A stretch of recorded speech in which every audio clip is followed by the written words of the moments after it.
Hi, today let's make crispy flaky chicken puffs recipe. In a pan, you need to add oil. Once the oil has been heated up, I've added in sliced onions and mixed it really very well till it's slightly mushy. Then goes in ginger garlic paste.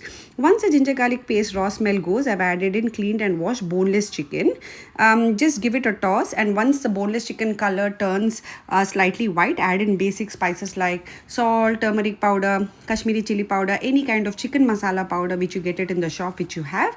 Then goes in some pepper powder and mix it really very well. Now it needs to be slightly gravy kind, so I've just added it in around 3 teaspoons of tablespoons of water, and then I've added in ketchup. This gives a great taste to the curry or the inside filling, the chicken filling.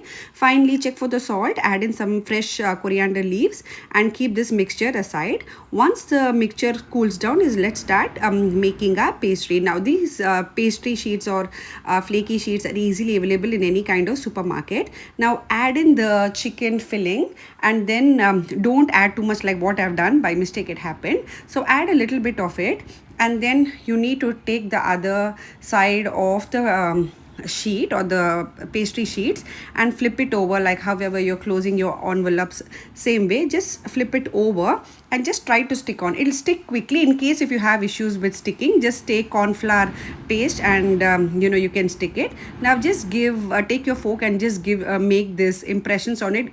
The puffs looks cute and nice. Now I'm brushing some egg white on top. You can make this of different shapes whichever you like. Finally, I'm adding some sesame seeds for that nutty flavor or taste. You can add in white or black, whatever you have it at home. I'm adding this to the air fryer. You can air fry this at 200 for at least 20 minutes, and your crispy, tasty, bakery style chicken puffs is ready to serve. It's very simple, very easy, and you love this recipe. Previously, I've made my egg puff recipe. You can see it on my channel. If you like my recipe, don't forget to like, share, and subscribe. Enjoy.